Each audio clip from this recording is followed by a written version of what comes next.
अस्सलामु अलैकुम वरहमतुल्लाहि वबरकातुहू। स्टूडेंट्स ऑफ 8th क्लास, ज़राअत की बुक, पेज नंबर 5। बेटा, इससे पहले हमने ज़मीन की तैयारी, अच्छे बीज की खसूसियात क्या होती हैं वो हमने पढ़ा, और बीज किसे कहते हैं उसके बारे में हमने पढ़ा कि पौधे का हर वो हिस्सा जो इससे उस किस्म का नया पौधा जन्म ले सकता हो वो बीज कहलाता है। और उसके अलावा बेटा, बीज को मुनासिब हिफाजत कैसे करनी है, और शरह तुख़म यानी शरह फ़ीसद शरह तुख़म बीज की मकदार वो क्या कहलाती है, कैसे निकाली जाती है, उसके बारे में हमने पढ़ा। और मैं उम्मीद करता हूँ कि आपने ये कॉपी के ऊपर ज़रूर ड्रॉ किया होगा। तो बेटा, एक्चुअली ये है कि आप जो भी आपको होमवर्क दिया जाता है बेटा, इसके 10 नंबर आपके टेस्ट के अंदर शुमार होंगे। अप्रैल के लास्ट पर आपसे कॉपियाँ भी मंगवाई जाएंगी, आपका कोई टेस्ट भी होगा। तो कापियाँ जब मंगवाई जाएंगी तो 10 नंबर कापियाँ चेकिंग के जो है ना वो आपके टेस्ट में ऐड किए जाएंगे। 20 नंबर के शॉर्ट क्वेश्चन होंगे, 10 वो आपने अटैम्प्ट करने होंगे, आके आप क्वेश्चन पेपर स्कूल से ले जाइएगा, और 2 लॉन्ग क्वेश्चन होंगे। तो इस तरह बेटा ये 40 नंबर आपके वेरी इंपॉर्टेंट है अप्रैल के मंथ के और अप्रैल के सिलेबस के अकॉर्डिंग। तो आपने बेटा ज़रूर फॉलो किया करें, शॉर्ट क्वेश्चन ज़रूर लिखा करें, इससे आपकी बेटा तैयारी हो जाती है। तो बीज के उगने के लिए ज़रूरी जो हालात होते हैं बेटा, ये भी हमने पढ़े थे कि बीज से पौधा उगाने के लिए क्या ज़रूरी होता है। तो ये 3 चीज़ें, शदीद गर्मी में ज़्यादा पानी, सर्दी में कम पानी, हवा का मौजूद होना, तो ये चीज़ होते हैं। सही खाद मुहैया करना, ये बेटा आज हम इधर से पढ़ेंगे। और गंदम का जो बाब है ना बेटा, गंदम अहम फसलों की जो काश्त उसमें गंदम है। गंदम के लिए ज़मीन, बीज की हिफाजत, ज़मीन की तैयारी गंदम के लिए, और ज़मीन को गंदम को पानी किस तरह देना चाहिए, किस वक्त देना चाहिए, तरीका काश्त क्या है, गोडी क्या है, और बारानी और आपसी निज़ाम के लिए पानी जो है ना वो कितनी बार देना चाहिए। तो ये बेटा आज हम पढ़ेंगे गंदम के बारे में। और इसके दौरान बेटा जो भी क्वेश्चन आएंगे आपकी मशक से रिलेटेड, मैं उसके निशान भी जो है ना बेटा आपको लगवा दूंगा। ठीक है बेटा। तो ये बेटा आज जो हम पढ़ेंगे सही खाद मुहैया करना। खाद क्या होती है, ये सही खाद मुहैया करना, ये बेटा आपकी बुक के ऊपर आपकी एक्सरसाइज के अंदर ये क्वेश्चन मौजूद है। ये देखें, 5 का बाब, किसी फसल के लिए कीमियाई खाद की मिकदार का तयन कैसे किया जाता है, यानी कैसे किया जाएगा। तो ये बेटा उससे रिलेटेड इसके अंदर मौजूद है कि खाद्य नमकियात हैं जो ज़मीन में मौजूद होते हैं और जिनकी पौधों को नशोनुमा के लिए ज़रूरत होती है। ज़मीन में फसलें बोने से चंद साल बाद इसमें चंद नमकियात की कमी हो जाती है। इस कमी को पूरा करने के लिए ज़मीन में नमकियात वाली खाद डाली जाती है। खाद की किस्म और सही मिकदार मालूम करने के लिए ज़मीन की मिट्टी का तज्जिया किया जाता है। इस तज्जिए से नमकियात की कमी का पता चलता है। तो ये बेटा आपका एक क्वेश्चन आपकी एक्सरसाइज के अंदर है, ये आपका हल हो गया। आपने इसको बेटा अच्छी तरह याद करना है। ठीक है बेटा। आगे हम फसलों की काश्त है, उसमें गंदम। अब गंदम के लिए गंदम क्या है, गंदम बलिहाज खुराक यानी खुराक के लिहाज से हमारी अहम तरीन फसल है। हर मुल्क की गज़ाई खुद कफ़ालत का इन्हिसार बड़ी हद तक गंदम की पैदावार यानी हमारे यही ज़्यादा पाई जाती है, और गंदम ही हमारी खुराक है, चावल नहीं है। चावल एज अ डिश, अजाफ़ी डिश के तौर पर बेटा ये खाए जाते हैं। ठीक है बेटा, ये थोड़ा सा उसका हाव नाव आपने इसको पढ़ लेना है। मुनासिब ज़मीन का इंतखाब यानी ज़मीन का इंतखाब गंदम के लिए, ये बेटा ये भी आपका क्वेश्चन जो है ना आपकी एक्सरसाइज के अंदर बेटा मौजूद है। ये देखें, गंदम के लिए किस किस्म की ज़मीन का इंतखाब किया जाता है। तो ये बेटा आप इसके ऊपर एक्सरसाइज के ऊपर भी आप टिक लगा लिया करें, मैं भी स्टार लगा लेता हूँ ताकि जो आपको क्वेश्चन करवा दिए जाएँ वो पता हो कि आपके क्वेश्चन हो चुके हैं। ठीक है बेटा। तो उसके लिए ज़मीन कैसी होनी चाहिए, तो बेटा ये आप इधर से शुरू करेंगे। गंदम अमूमन हर किस्म की काबिल काश्त ज़मीन में पैदा हो सकती है, लेकिन जरखेज़ या रोही या मेरा ज़मीन जिसमें काफ़ी नमी जज़ब करने की सलाहियत, उसमें इस खास मिकदार में चूना भी पाया जाता है, गंदम की काश्त के लिए बहुत मौजूद साबित होती है। बेटा इधर तक पहले लिखेंगे। और उसके बाद गंदम के लिए बेहतरीन ज़मीन वो है जिसमें फास्फोरस काफ़ी मिकदार में मौजूद हो, क्योंकि फास्फोर गंदम के दाने की नशमा के लिए बहुत ज़रूरी है। ये बेटा क्वेश्चन आपने कॉपी के ऊपर भी लिखना है कि गंदम के लिए मुनासिब ज़मीन का इंतखाब कैसे किया जाएगा। तो ये क्वेश्चन आपने कॉपी के ऊपर लिखना है। दूसरा, ज़मीन की तैयारी।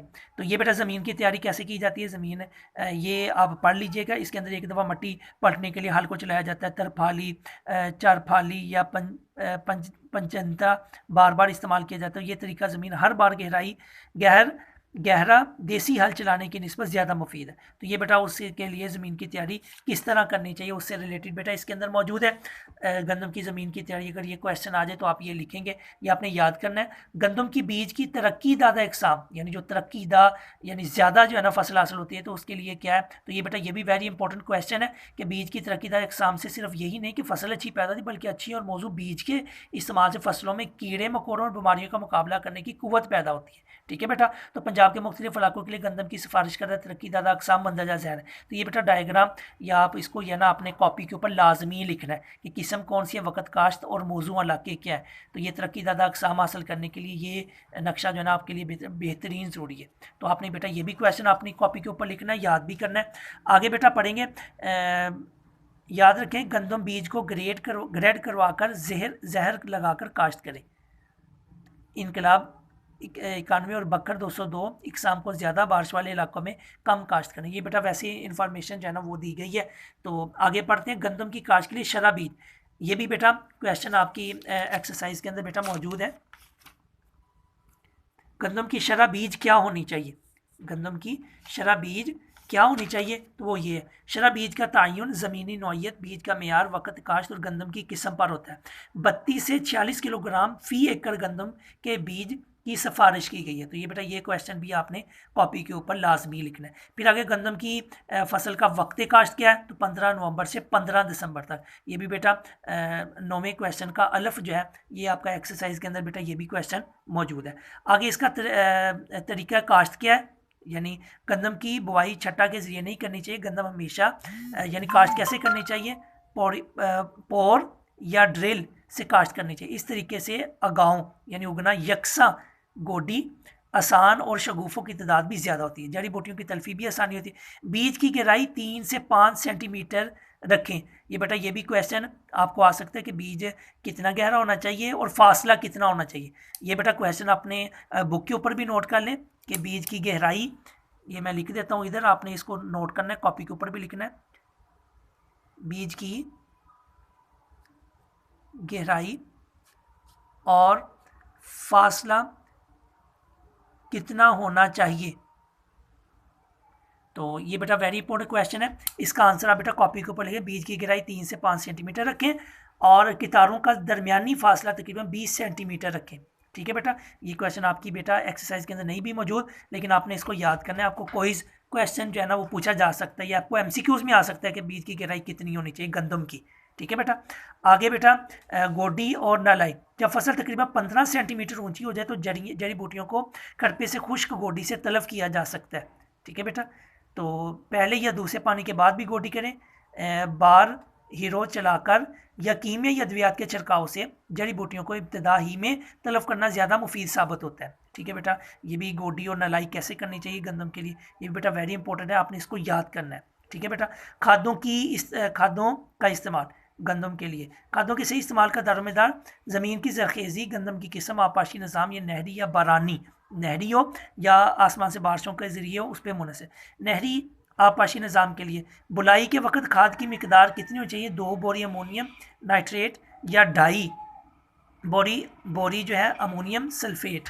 बुआई के बाद पहली मरतबा खाद की मिकदार 1 बोरी यूरिया या 2 बोरी नाइट्रेट ये होनी चाहिए। बुलाई के बाद दूसरी मरतबा खाद की मिकदार 3/4 बोरी अमोनियम नाइट्रेट या 1 बोरी अमोनियम सल्फेट की बेटा होनी चाहिए। ये गंदम के लिए खाद की जो है ना वो तकसीम किस तरह होनी चाहिए ये बेटा आपने याद करना है। ठीक है, बारानी आपाशी निज़ाम के लिए बुलाई के वक्त खाद की मिकदार 3 बोरी नाइट्रोफॉस 1 बोरी पोटाशियम सल्फेट। गंदम की फसल को उसकी ज़रूरत के मुताबिक पानी लगाएं। फसल की नशोमा के मराहिल और मौसमी हालात को मद्देनजर रखते हुए आपाशी की तादाद में कमी बेशी की जाए, लेकिन मंदरजा झैल मौक़ों पर आपाशी का खास ख्याल रखना चाहिए ताकि पैदावार मुतासर न हो। ये बेटा आपने इसको अच्छी तरह याद करना है, वेरी इंपॉर्टेंट है। आपाशी गंदम को पानी कब देना चाहिए, तो ये बेटा आपका क्वेश्चन आपकी एक्सरसाइज के अंदर मौजूद है कि गंदम की फसल के लिए गंदम कितना पानी दरकार है, पहला और आखिरी पानी कब देना चाहिए। बेटा ये क्वेश्चन आपका हल हो जाता है। पहला पानी 12 से 18 दिन के अंदर अंदर लगा दिया जाए। दूसरा पानी पहले पानी के 1 या 1.5 माह बाद लगाएं। तीसरा पानी सिट्टे निकलते वक्त या बूर आने पर लगाएं। चौथा पानी दाना बनते वक्त लगाएं और मार्च या अप्रैल में जब खुश्क हवा चलने लगे तो 5वें पानी लगाएं। तो ये बेटा ये पूरा क्वेश्चन आपका हल हो जाएगा। बर्दाश्त यानी मौसम अप्रैल से मई। बर्दाश्त जो है यानी कब जो है ना वो क्या उसको कहते हैं, उसके अंदर बेटा ताकत पैदा हो जाती है, या उसकी कटाई कब होगी। तो ये है तरीका। गंदम पककर तैयार होने पर ज़मीन के करीब से बजरिया दरांती हार्वेस्टर या रैपर से काटें और बरियां बनाकर रखें, यानी उनको जो है ना वो एक क्या कह लें, एक गुच्छा बनाकर कह लें, एक बंडल बनाकर कह लें रखें। और घाई बरियां खुश्क होने पर जल्द अज जल्द बजरिया फला ट्रैक्टर या थ्रेशर से घाई करें, यानी उसको फिर गाना भी है ताकि पहली जो है ना वो ज़ाया हो जाए और नेक्स्ट आप जो है ना उसके अंदर लगा सकें। और पैदावार कितनी होगी गंदम की, 40 से 60 मन फी एकड़। तो ये भी आपको बता दिए। तो ये बेटा उसका तरीका क्या है, गंदम की कटाई का कब करनी चाहिए, अप्रैल से मई के मौसम में करनी चाहिए, बर्दाश्त मतलब। तो ये बेटा आपका गंदम का आपका कंप्लीट। ये वाला क्वेश्चन बेटा आपने ये भी लाजमी लिखना है, आप पाशी का पहला और आखिरी पानी जो आपके बेटा एक्सरसाइज के अंदर क्वेश्चन मौजूद है, आपने उनको लाजमी लिखना है। मैंने जितने आज क्वेश्चन आपको लिखवाए हैं कि गोडी और नलाई गंदम की कब करनी चाहिए, ये वाला क्वेश्चन लिखना है 2। और तीसरा वक्ते काश्त, चौथा गंदम की काश्त के लिए शरह बीज का तयन, ये 5वां क्वेश्चन ये आपने लिखना है। तरकीदात अक़साम, ये बेटा आपने वेरी इंपॉर्टेंट है, ये आपने लिखनी है। नक्शा जना डायग्राम जना आपने लिखनी है। फिर मुनासिब ज़मीन का इंतखाब गंदम के लिए, ये भी आपकी एक्सरसाइज क्वेश्चन मौजूद है, ये आपने बेटा लाजमी लिखना है। और सही खाद का जो है ना एहतमाम वो कैसे करना चाहिए बेटा आपने याद करना है, ये याद करना है। बाकी गंदम के अंदर जितने क्वेश्चन आपकी एक्सरसाइज से बनते हैं मैंने आपको निशान लगवाए हैं, आपने उनको अच्छे से याद करना है, ठीक है बेटा। क्योंकि बेटा 3 दिन होते हैं आपका लेक्चर होता है, बाकी 3 दिन होते हैं, आप उनके अंदर काम को डिवाइड कर लें। आप कुछ काम आज कर लें लिखने वाला, कुछ उन 3 दिनों के अंदर कर लें। तो इसलिए बेटा परेशान नहीं होना। आपका सिलेबस जो है ना पहला 1 अप्रैल के अंदर ये पहला मुकम्मल चैप्टर है, लेकिन मैं आपकी सहूलत के लिए ऐसे करता हूँ कि 20 सफ़ा नंबर तक हम पढ़ेंगे, आगे जो 5-6 सफ़े हैं वो हम नहीं पढ़ेंगे, ठीक है बेटा। तो ये 20 नंबर सफ़ा तक इधर तक हम पढ़ेंगे, खादों का इस्तेमाल या आगे जो भी है ये हम नहीं पढ़ेंगे, क्योंकि हमारे पास टाइम बहुत कम है, हफ्ते के अंदर 3 दिन होते हैं। लेकिन इंशाल्लाह गंदम कल इंशाल्लाह चने के बारे में पढ़ेंगे, फिर उसके बाद आगे जो खादों की आ जाती, कपास आ जाती है, उसके बारे में पढ़ेंगे।